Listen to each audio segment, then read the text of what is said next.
was funny, like, I wasn't quite as emotional about it as I thought I would be. I think my brown belt was a lot more emotional, and I think, partially due to, like, the first brown belt or Ironman I got to watch was Gus getting his brown belt, and I was, remember just kind of being really impressed by, how good he was and just the whole thing. And you sent a video about that, right? Yeah. I mean, that was still one of the things that really stuck with me, and and then to, these people that I'd grown to care about a lot and really respect, is, decided that I was at the level of brown belt, and that was a really cool thing. And then, obviously going through the Ironman, that's one of the gnarlier things I've ever done physically in my life. And, with no prep time, going out there and just doing it. And, and then realizing, like, because I remember watching it, I was like, man, I don't know how I'd do. I think my jiu-jitsu would just kind of fall apart. Okay. When I got that fatigued, but then to not have that happen, and still be able to roll technically, and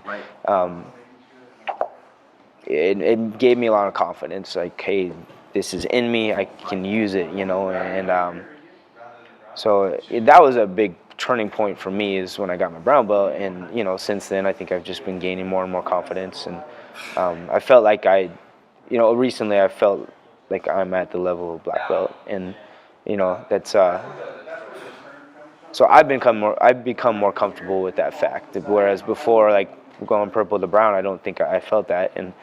And also too, like, I think the last couple of years I've realized jiu-jitsu is, while very important, is the least important part of this anyways. Okay, what is the most important thing?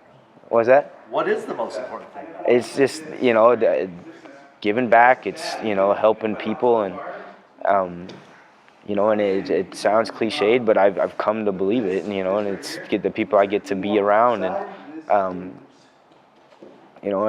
and a couple years ago I wouldn't have felt that way. Like, to me, like, training and winning was the most important thing, and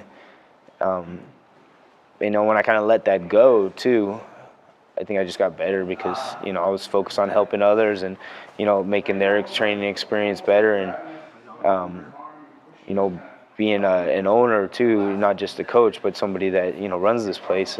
Trying to create an environment where my coaches can continue to get better, and That's on you now. Right, exactly. So and my staff is set up to do their job as good as possible, and make sure they enjoy coming here and working here. And you can tell, man. Yeah.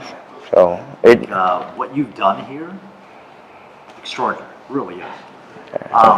Let's not gloss over that, man. Like, you talk about how competing was like the biggest thing, and now you made the shift to, like, the biggest thing for you now is giving back and facilitating growth in other people. Mm-hmm. Yeah. Did you expect that, or? Not really, no. How did that happen? What? Talk to me. It was just, becoming part of SBG. Originally it was, hey, we just needed a jiu-jitsu affiliation, because you can't have a jiu-jitsu program without that, and we want our belts to progress, and it was, I think, more for, like, superficial reasons. Yeah. It's still important stuff, but we weren't jerks or anything. We weren't, and I think that's why we clicked so well with SBG. We just, we needed some guidance, and like Travis and Matt, and all the other coaches in the organization who were that to us. But in a loving way, very gentle, like a lover. Again, I think that's why it just clicked so well initially. It's just, I think this is where we were meant to be, and our journey to get here was, like, kind of wasn't the smoothest, but yeah, no, I had no intention of. I wanted initially just the business to pay for itself, so I didn't have to think about it. I had a place to train. I didn't have to, like, dump any of my own money into it anymore, and then I could just, try to be the best athlete that I could. And just letting that go was liberating too, because I found reward in this, and coaching others, and running a facility and a gym that other people can come to and be happy at, and it's an escape for them, and their friends and family are there, and they're creating relationships with each other that they would not have had otherwise.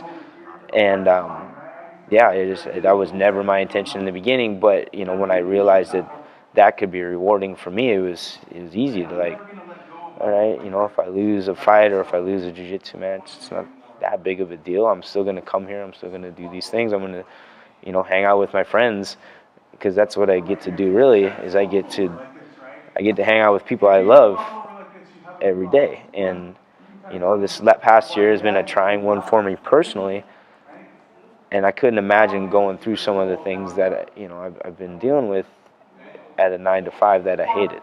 You know, like You're not gonna have to try. so yeah. I mean, it was. I think I would have had a nervous breakdown a long time ago. But you know, this whole year has been a tough one, like I said. But you know, one of the things that I could always kind of take pride and a little solace in is that hey, you get to go do what you enjoy every day, and you get to be around people that you love and that love you. And like I said, it's come to the point now where I realize like jiu-jitsu is the least martial arts is the least important part of what we do.